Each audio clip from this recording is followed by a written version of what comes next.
The morning had started like any other. Emily kissed me on the cheek, packed the kids' lunches, and reminded me to pick up groceries before heading off to work. There was a comforting rhythm to our lives, a quiet familiarity that I never thought would break. But hours later, everything changed. The call came while I was in a meeting. A nurse, calm but urgent, said Emily had collapsed at work. They were rushing her to the ICU. She wouldn't tell me much more. I barely remember the drive, just the blur of traffic, my fingers gripping the wheel too tightly, my mind refusing to accept the worst. When I got to the hospital, the smell of antiseptic hit me like a wall. I ran to the ICU, and there she was, my Emily, pale and motionless, hooked to machines that beeped in slow, mechanical rhythm. Tubes snaked from her arms and nose, the oxygen mask covering the lips that used to speak our children's names, whisper our dreams in the dark. She looked fragile, small, like a stranger in her own body. I pressed a hand to the glass, helpless. Doctors buzzed around with urgent words: cardiac episode, extreme stress, temporary unresponsiveness. I couldn't make sense of it.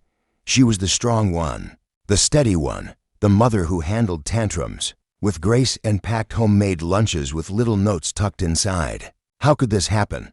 The nurses were kind, their sympathy gentle but distant. One of them, a young woman with thoughtful eyes and a name tag that read Kara, lingered near me more than the others. She kept looking over as if she knew something I didn't. At first, I dismissed it as professional concern. The night dragged like a century. I called her parents, comforted our kids over the phone, told them Mommy was just tired. I lied because I didn't know what else to say. Around dawn, I was standing by the vending machines when Kara approached. Her voice trembled as she asked if we could speak privately. I followed her into a small, quiet consultation room. The walls too white, the silence too thick.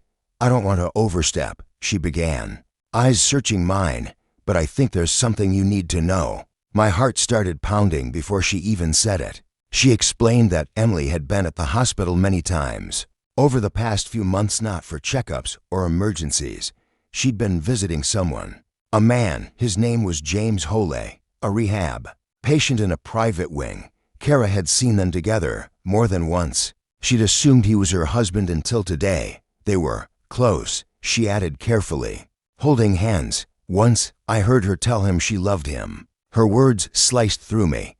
I shook my head, almost laughing. That's not possible. You're mistaken. Emily would never. Kara looked devastated. I hope I am. But I thought you should know. You seemed like someone who deserves honesty. She handed me a slip of paper with the man's name on it. He was discharged last week, she said gently. Then she left, and I stood in that room, stunned, the world spinning beneath my feet. I returned to Emily's room in a daze, her chest still rising and falling under the machine's steady breath. I watched her, trying to see the woman I loved. I thought of the late meetings, the sudden distance, how often she seemed lost in thought. I'd blamed stress, work, parenting, but now everything felt tainted. Every memory rewound and re-examined. It took 2 more days before she opened her eyes. When she recognized me, she started to cry. I thought it was fear, exhaustion. But when I said his name, James, her tears changed. She didn't deny it. She didn't even flinch. You know, she whispered. I nodded, though it felt like my world was still collapsing. Why? I managed, my throat tight. I didn't mean for it to happen, she said. He was a patient I met through a volunteer program. He listened. He made me feel seen. And you were always so busy. I felt invisible. Invisible. That word echoed like a cruel joke.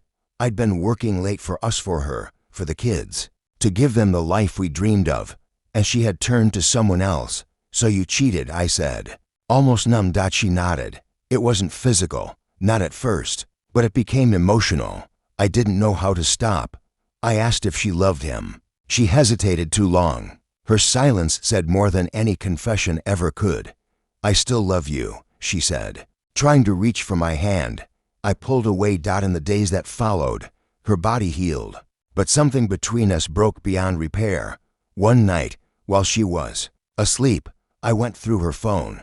Most messages were gone, wiped clean, but one voice note remained in her backup folder. I played it in the dark.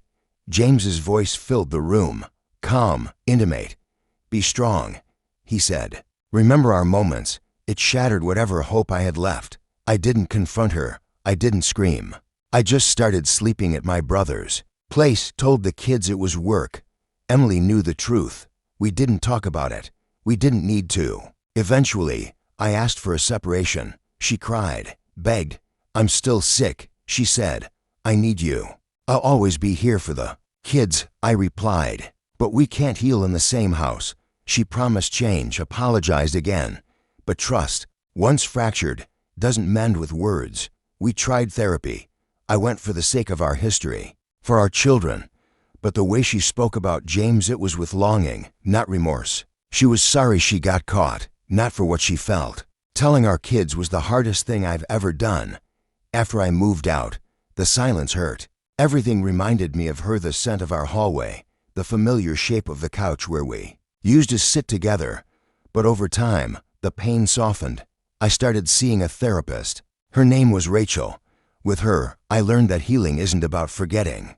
It's about seeing clearly, accepting the truth, choosing yourself again. Months passed. Emily and I became co-parents, civil, detached.